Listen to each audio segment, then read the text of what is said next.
Welcome to the Fun Side of Hell. I'm your host Lucifer, and today we are coming back to Sounds of Hell Love. Now, in the previous episode, we visited Kerry's home, got to meet her dad, got to learn a little bit of her backstory that her mum seems to have deserted her and her father, and a little more story about why Kerry was off school so long. So, we are going to get back into it and see what else we can find out. The chirping of birds, the typical sounds in the morning, wake me up once again as I slowly but steadily prop myself upright and stretch my arms out. The room is still dark, giving a contrast of my attitude this morning. It's strange to think that the first thing on my mind after waking up is Kerry. Not really that strange. Although, given the situation last night, I can't really help it. Sure, my mind is a mess after Saturday. What with the roller coaster events which have occurred, focusing on the positive seems to be the best thing to do at the moment. Carrie and I have gotten a little closer because of it, despite our discussion involving nothing but her ruminating over her painful history. I've made up my mind. I want to help her. So I look forward to being able to see her today. It is a Monday after all. I rise from my bed, deciding now is the right time to get dressed and ready for school. Downstairs, I can hear my father boasting about his business to my mother. It reminds me of my situation, how different me and Carrie really are. Itchy nose. Time passes quickly, flowing like a river, guiding me throughout the day. I finish up my business, which involves nothing but a quick shower, brushing my teeth, and getting ready for another day at school. Heading downstairs is the next thing on the list. Walking into the dining room, I am presented with the unusual sight of my family enjoying breakfast. The usual sight, sorry. I can't read tonight. The usual sight of my family enjoying breakfast. Even my sisters managed to make it down here before me, which is quite a rare sight. I take my place next to them in order to have breakfast. Listen, girl, if you're going to have toast, it's got to be wholemeal. I prefer white bread, though. It seems as if my father is arguing with my sister over what bread they like the best. I myself prefer brown bread. Just joining this argument would be the most idiotic thing I could do. Oh, okay now. Sorry. Sounds like these usually go unnoticed. The fact that I can spend time with my family. To think that Carrie only has her father is an unsettling thought. Even more so since he's probably in work when she finishes school. She must be quite lonely. Boy, I was asking you a question. I turn to my father's face, inches away from mine, a sight which startles me. Ah, stranger danger. Oh, what? Thinking about Carrie must have caused me to shut off the outside world. I do that a lot. When not thinking about someone, I just shut off the outside world. Sorry for the yawn. Usually I'm not involved in these sorts of discussions, so it's rare for him to bring me into it. I said, what is better on toast, jam or honey, boy? I don't know. Jam? In all honesty, I prefer butter. But again, giving my own opinion would upset the situation further. See, even your brother agrees. Don't take the opinion of someone who spaces out. I thought I was bad in the mornings. The two of them resumed their argument, with me and my mother trying to ignore the presence of the two idiots at the table. Breakfast today is the same as any other. Fuck's sake, sorry. For me. Breakfast today is the same as any other for me. I wonder if Carrie is having hers right now. I take a glance at the clock, an action which sets my mind into motion once again. I'll be late for school at this rate. Sorry for the burp there. I've only just eaten a pizza, so. Is the clock still broken? If it was, then I'd definitely be too early. Not anymore. I fixed it. You have a watch anyway. What does it matter? Oh, right. Well, I'm off then. Goodbye, son. Alright, son. Hopefully you bring back a girl this time, rather than all those men. Despite my father's continuous comments about girls, it is what I'm focused on today. I deliberately decided to leave earlier than usual in an attempt to beat Carrie to our meeting spot. Fucking hell. That yawn came out of nowhere, like an RKO. I step outside, bidding farewell to my family with nothing more than a brisk wave. I look forward to seeing Carrie, a girl I have become familiar with. The rosiness of her cheeks, the silkiness of her braids, and that cute edge to her embarrassed smile. It's not something I'd thought I would find when moving schools. Fucking another yawn, are you fucking serious? Oh, fucking hell. That was about. Sorry, guys, about that. I haven't fucking slept properly. Then again, I never do. The street is quiet. It usually is around this time. I left just before the rush hour, and recently I've found myself trying to get to school a lot earlier than before. Maybe there's a reason for that. That reason, though, isn't there when I reach the end of the street. This is the place where I first met Carrie, and the place we agreed on meeting each other from now on. Carrie, though, isn't here. Granted, I did leave earlier just so I could be here before her. If I wait around a bit, I should be greeted to the cute sight of her being shocked to see me. Leaning back against the wall, that's really getting on my fucking nerves now. I need to start sleeping properly. Anyway, back to this. Sorry again. Leaning back against the wall, I rub my brow as I take the time to think about the situation between us. On Saturday, I was privy to her life behind closed doors. Having to be involved in a dispute between parents, what with the additional sense of loneliness. Thinking about it is really make it really thinking about is really making me sad that she has gone through so much. Bullying, a divorce, and seclusion. All of that, and then there's me. I take a look at my watch, its reflection in the sunlight almost blinding me as I squint to make out the numbers. Time has gone by so fast when the dial telling me that it's not been about quarter of an hour since when we were supposed to have met each other. Thoughts fly through my head as I ponder over why she could be so late. But if I wait any longer, then I won't be able to make it to school on time. If she were to turn up after I'd left, well, it'd hurt me. Leaving Carrie behind is something I don't want to do, but I can't afford to be late either. Carrie is probably ill. That's what I would think. That's the most likely scenario. I decide to carry on forward, taking myself further down a series of streets towards school. She's either ill, or she's already at the school. But the music is foreboding that she may be worse. But I hope not. A state close to silence soon becomes infused with the sounds of students bustling through the school gates to begin their day, just like me. Unlike them, I have someone in particular on my mind right now. These people weren't there for Carrie when she needed it. All they did was ignore her, casting her away. It's sad that people can judge you based on upon how they see you, rather than what's inside. Kinda like real life. That sucks. Carrie herself, wherever she may be, has had a hard time. I keep telling myself over and over, repeating it as if it's the times tables I learnt back in elementary school. Carrie must be ill. Could there really be another reason for her absence? Nevertheless, she seems like the type of person that would give me a call to tell me she would not be in. She hasn't done that. Another cause for worry. Well, why don't you call her? I push forward into the school grounds. It's weird to think that this is only the 7th time I've come to the school alone. The rest of the time I was with her.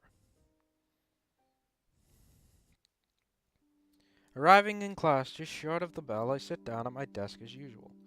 The best thing I can do now is to go about my day as I normally would, but I don't think I'll be able to dissipate the thoughts of Carrie. I don't know whether you're male or female, so we're just gonna read it in regular. Hey Lucifer, do you know what lesson we have first thing? A classmate stands before my desk. I'm pretty sure this is the guy from before who was really keen on the sandwiches they sell here. I think it's biology. Alright, nice man. He leaves my desk just as quick as he came, giving me with a sense of sickness now that I realize I'll have to put up with lessons for a while. I'm not particularly fond of my biology teacher either, but I have more important things to focus on right now. All I can do now is try and get through this. And so I looked at school, just try and get through it and hope for the best. Lunchtime arrives, the bell doing more than signaling that. It shows that I've got nobody to eat with. I doubt Carrie has or will show up today. Rising from my seat, pains shoot through my back as I straighten it. I've been slumped in my chair all morning, and luckily enough for me, I never got asked any questions by my biology teacher. I feel like I said that wrong. I don't know how you fuck up the word teacher, but apparently I can. As I approach the door to the classroom, part of me hopes to find Carrie there waiting for me. The entire set topped off with a cute blush, her silky golden braids lying loosely over her shoulders, more importantly, her adorable smile. Even though I've only gone just over a day without seeing her, it's still an issue. Despite all this, there is no sign of Carrie as I leave the classroom to make a beeline to the cafeteria. Maybe that's 100% Welsh beef. Maybe that 100% Welsh beef can give me the energy to make it through the rest of the day. Again, why doesn't he just text her or call her? Taking my place in line at the cafeteria, one which is surprisingly short, I idle around waiting for my turn to order. Coming here still gives me thoughts of Carrie. It's where we really got to know each other, not necessarily where everything started. It's because I decided to speak to her on a whim that we've managed to get this far. I wonder, just before I carry on, I wonder what would have happened if I had chosen to just carry on walking. I don't think we would have ever spoken to Carrie, because I know I did do some research when I was getting the game link for you guys. I did do some research, and it turns out there are 3 endings to this. So I'm guessing one of the endings would be that you don't speak to Carrie, or you don't make friends with Carrie. And I get the feeling that would probably be a bad ending. But anyway, we're going to get back into this. That was only a week ago. Thinking about it makes me happy at what we've achieved over the past 7 days. Yet it eventually trails back to the thought of Carrie's issue. Soon enough, the line to the cold food section shortens again and again as we inch forward. One after the other, people grab their food and leave to eat. Fucking yawning, sorry. Something I would be doing with Carrie if she was here. I decide to grab a sandwich quickly enough to get the last beef one, leaving me to find a place to sit in the cafeteria. The real problem is that I have nobody to eat with, kind of like how Carrie was. I wonder if she would have approached me if our situations were reversed. With her personality, I couldn't really expect much. Even though she is a kind person, she wouldn't have had the audacity to approach someone she had only met that morning. I decide the best thing to do is just go back to class. I can probably find someone to talk to there. The corridor is empty as I walk back towards my classroom to eat lunch. Most people now would either be there in their class or in the cafeteria, so it's rare to see any students walking about at this time. Making my way past one of the classrooms, I notice the door open behind me as someone calls out. Oh, it's a teacher. Hey, wait, you're Lucifer, right? I hope so. Otherwise, who are we? Who am I? Who am I? Sorry, that's a reference, if you get it. Gold star. I stop in my tracks and turn around to find one of our year's form teachers calling out to me. I think he's in charge of Carrie's class. Boy, fucking yawning. Stop it. Sorry. Yes, I am, sir. Sorry to stop you. I was wondering if you would know the reason as to why Carradine Wayne is absent today. We haven't received a call from her parents, so I thought you might know where she is. You have been hanging around with her lately, that is. No, I don't, sir. Sorry. Okay, now I'm worried. Has this guy been watching me and Carrie? Pervert. I guess it's kind of his job as a teacher to track pupil progress. It is quite notable that one of the most introverted students suddenly made a friend. Though it's still still it aggravates me that he's looking into our business. Okay, no worries. We'll give her parents a call later if we don't receive any word from them. I'm not sure if this guy knows about the relationship between Carrie's parents. He heads back into his classroom, leaving me by myself in the corridor. The thought of giving Carrie a call myself crosses my mind as I make my way back to my classroom. I've been saying that for ages. Come on, guy. Come on, me. Call her. Cool air, the sound of cars, and the presence of the local populace going about their daily lives surrounds me. Walking home from school has always been like this. Just time to think whilst I rush to get back to so I can go about my own life. It makes me wonder whether things would be different if Carrie had come to school today. We did agree to walk to school together, but neither of us said anything about walking home together. I'm not sure why we haven't. Probably because at the time you weren't that close as friends. Being able to support Carrie is something I want to do. After what her teacher had told me, I really don't think she's ill. Surely her father would have informed the school. They're never too keen on pupils missing lessons. I've had the experience of being berated for it before. Putting my hands in my pocket, my fingers naturally rest around my phone. As I realized I had it with me, I did decide on giving Carrie a call, though I'd rather wait until I'm at home before doing so. Something inside me knows the things we'll discuss won't be the same as the trivial things we both embraced about. Step by step, I traced back my usual path down my street, to and from school, quickly arriving home and making my way indoors. Inside, instead of the usual sounds of my father's boasting and my mother's retorts, I find my sister sitting down and playing on her phone. It's something she would usually do. Why is she doing it downstairs and not in her room? I'm unsure. Oh, you're back. Yes, I am. Did you get let out early or something? No, I'm just a faster walker than you. She always has a way to be cheeky. Where's Mom and Dad? Oh, they went out. They said they'd be back by something... They said they'd bring back something for dinner. Alright. I take off my shoes in the hall when I get the idea to talk about Carrie with my sister. She might be able to give me a girl's perspective on it all. At least I hope. Hey, sis. Is there any reason as to why a girl might not come to school, despite not being ill? My sister turns her head and smirks at me, almost to mock me for knowingly asking something which would make me indebted to her. Oh, did the girl you like take the day off? Yeah, very funny. Are you going to give me a serious answer? After raising my voice, my sister responds by giving me a solemn expression.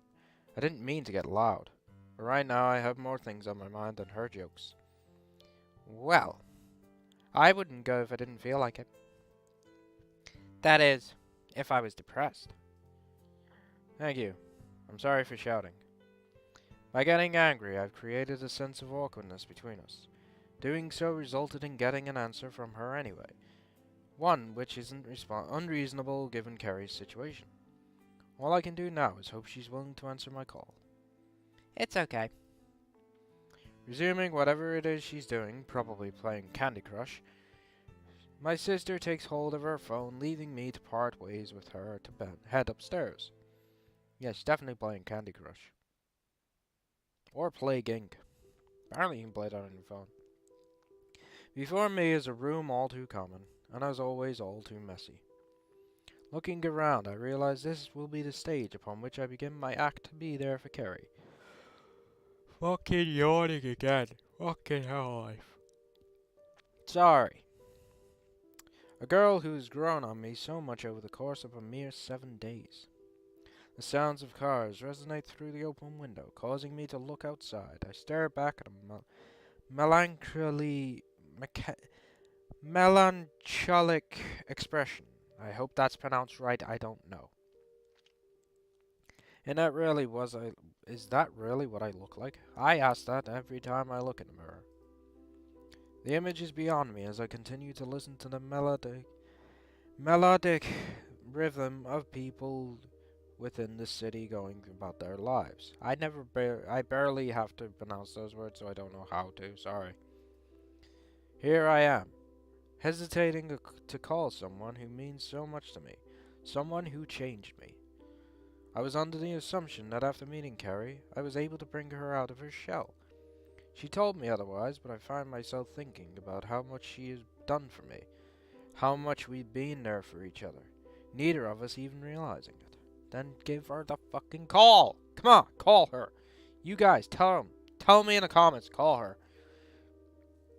Yes, we're gonna call. The pounding of my heart acts as a timer, urging me on as I clasp the phone in my hands. All I have to do now is press the button. All I have to do now is stop yawning. A pang of nervousness courses through me. Causes me to sweat. Sweet fucking hell. A pang of nervousness causes me to sweat as my breathing sharpens, unsettling my mind as I continue wanting to get this issue resolved. With an unsteady hand, I take the move to press call. Now it is up to her to answer. The phone rings, slightly longer than I would expect it to if Carrie really felt like talking. It can only be assumed that she is at home. If her phone was anywhere near her, then she would have answered it by now.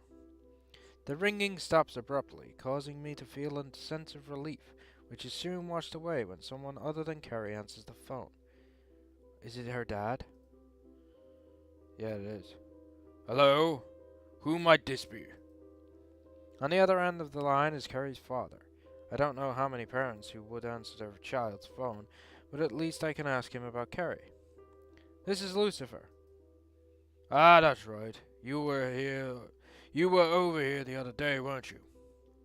I'm sorry about what happened. I don't usually get so worked up, but there's a lot of things going on right now. All I can do is apologize for making you witness it all. I can understand. How is Carrie doing? She wasn't in school today. I thought you might be calling about that. You're a good lad, you know. I've only met this guy once, and he's calling me a good lad. On the other hand, getting on his good side isn't a bad thing in any shape or form.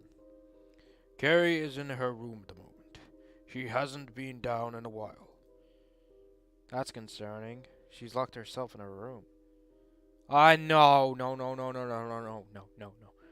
Do not do this to me. I made a joke. I'm gonna save.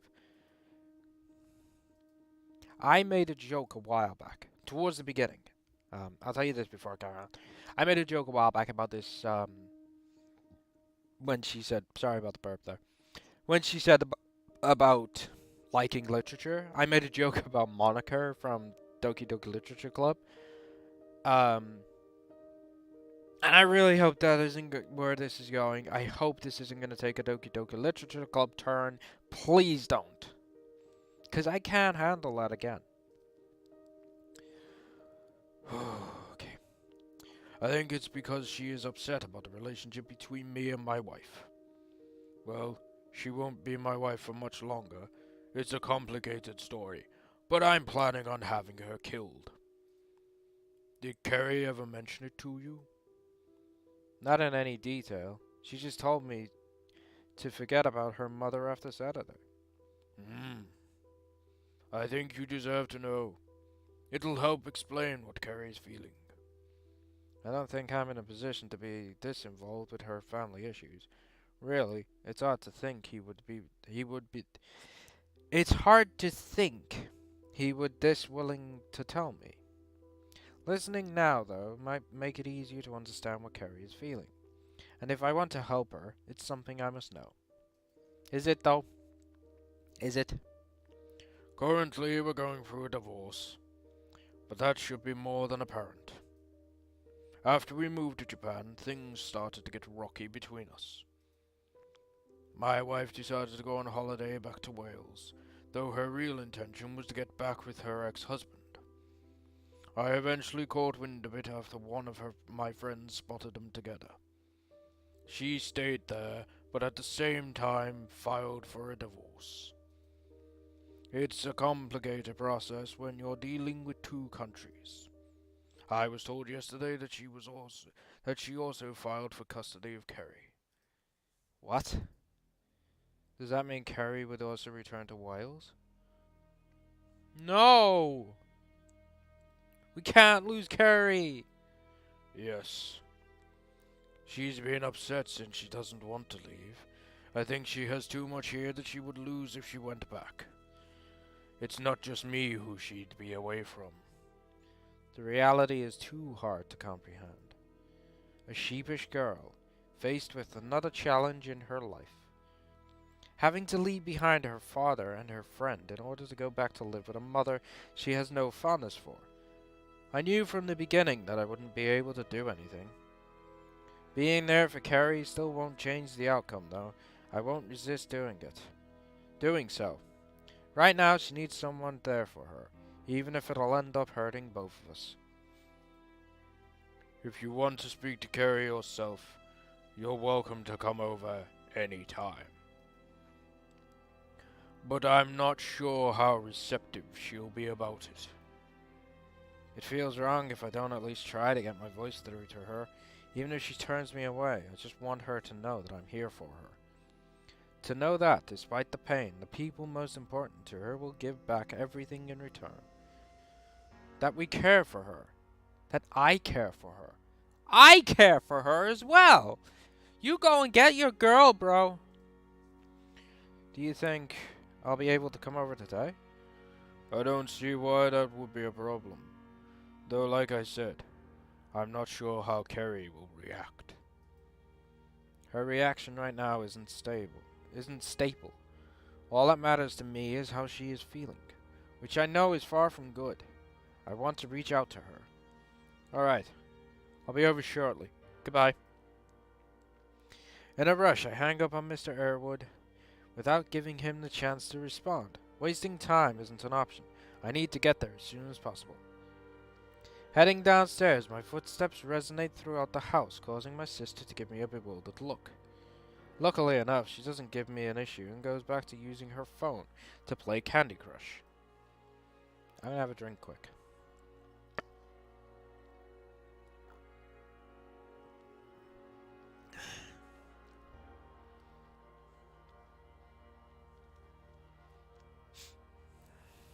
Passing through the hall, the door opens before me, revealing my parents' home from their trip out.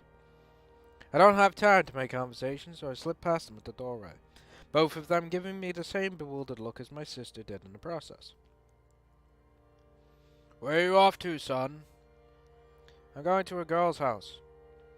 Upon hearing that, my father contorts his face in surprise, finally leaving me with a proud smile as I set off to make my way down the street. All I should focus on is being there for Kerry, a thought which derives me as I race my way to her house. Aw, man. I'm gonna save. Because this is getting... oh yeah, we filled that. Oh, there you go. Man. This is getting harsh, guys. I like it, though. How long have we been recording? We're gonna carry on going for a bit longer, then. Darkness fills the path towards Kerry's house. Spare the street lamps which guide my course towards it.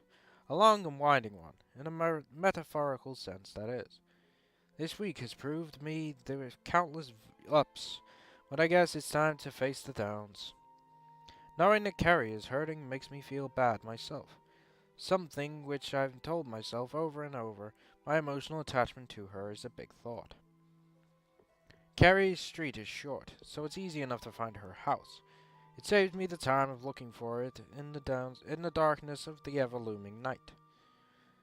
The adrenaline within me rushes me further towards the door of her house. It's not necessary, but I feel that controlling these emotions would be a bad thing, on top of the difficulty to do so. It's Kerry's feelings I want to prioritize right now. Getting here as soon as possible helps me do that. My knuckles face the wood of the door repeatedly as I eagerly wait for an answer. I can see movement from inside, that of Kerry's father as he soon comes to open the door. Fucking hell. Sorry for the yawn. Good evening, Lucifer. I won't keep you stopped for long. Carrie's room is upstairs and to the right. Keeping things brief, Mr. Earwood gives me the directions to Carrie's room, despite me already knowing that. Already knowing them. Yeah, sorry. I don't know how well it would sit with him if I told him that I've already been up there, so I just thank him anyway. Thank you. Sparing no time, I rush up the stairs as carefully as I can. Wearing socks and trying to race up there would be really regrettable if I were to slip. Though being too cautious also seems like a bad idea as well. The only thing I should be caring about is Carrie. Yeah, but if you fall and smash your chin off the stairs, you ain't gonna be helping anyone. Following the same path I took only days ago, Carrie's bedroom door stands before me, the gateway to a lonely, downcast girl. Knocking on it gently, my heart continues to pound in my chest as I wait for a response. Nothing. Out of instinct, I grasp the doorknob, but despite my best efforts, it won't budge. She must have locked it. I kind of expected it, but it doesn't change the fact that she's locked herself away from the outside world, even her own father. Slow movements raise my arm once again as I realize what I have to do. Don't! No! Don't do this to me! I'm gonna save, just in case. Don't you fucking do this to me again. For all Carrie's concerned, it could just be her father knocking on the door, hopefully hearing me as well, and show her how concerned we both are. As I tap against the door once more, I make my call out to her. Carrie, it's me. Huh? I fucking forgot how loud my headphones were, and that just scared the shit out of me. But at least it didn't take a Doki Doki Literature Club turn. And if you want to know what that turn is, please check the description below. I will link the playlist for Doki Doki Literature Club. By all means, go and watch it if you haven't already, because it is such a good game. But yeah, keep watching that, and you will see the twist I thought this was going to take. I'm gonna leave my headphones as loud as they are now. A response. A small yet welcome one. What are you doing here? I came to save your life. Her voice is filled with nervousness. Over the time that we've spent together, I've noticed that she found it easier to speak to me as each day went on. Now, though, she sounds just as she did when I first met her. I came to talk to you. I want you to come to school tomorrow, Carrie. I abruptly managed to stop myself from adding, I've missed you. Even though it's the absolute truth. Spending time without her was different, even though that's all I knew before. I know you're not feeling good, but knowing you're like this, it makes me sad. I told you we're friends, right? I want to support you. I'm sorry, I know. I love you, Carrie. You're important to me. Oh, we're important to her, guys. I love you, Carrie. You don't have to apologize. I just wanted to be there for you. I'm not sure if I'll feel like going. Then I won't go. We will support Carrie. We will go with Carrie. Hashtag support Carrie. It's complicated. We know. Only a thin piece of wood separates us as we both stand in silence. A wall between us, between our feelings. I'm not sure what I should do. I'll be waiting for you tomorrow, Carrie. Where we normally meet. Good night, Carrie. On a whim, I turn myself away from her. It's a painful thing to do, but actions speak louder than words. Trying to break into her room wouldn't have done either of us any good, but telling her I'll wait no matter what might let her hear my feelings in a different way. I'm not sure if she responded, though she doesn't come out after me. It's an odd thing for me to do, to be so familiarized with her house after only knowing her for a week, but that thought doesn't stick with me on the trip down the stairs. So, how did it go? Her father stands in the hallway, showing that he was waiting for me the entire time. I don't know. We'll just have to see. They are plain and simple words, yet they hurt me so much. Having this uncertainty between us makes me feel more bitter than anything. It's okay. Carrie is usually quite stubborn. Would you be staying for dinner? I know a meal with a 37-year-old Welsh guy isn't exactly on everyone's bucket list, but it would be impolite for me not to offer. Thank you, but my parents had brought back something for the family just as I was leaving. I'm sure it'll be quite a ruckus when I get back. It's alright. I hope you enjoy your evening, Lucifer. Thank you for speaking to her. You're welcome. It's okay. It was something I wanted to do. I'll be off then. Goodbye. Goodbye. Carrie's father sees me off with a wave as I walk out of the Airwood household. Thinking about it now, his words don't make much sense to me. Describing Carrie as stubborn is definitely a contrast to what I know of her as. In fact, I would describe her as pretty compliant. I guess things are different when you're a parent. Maybe it's just how Carrie acts towards him. At least I hope it is. Well, I'm going to save because this seems like a pretty good stopping point.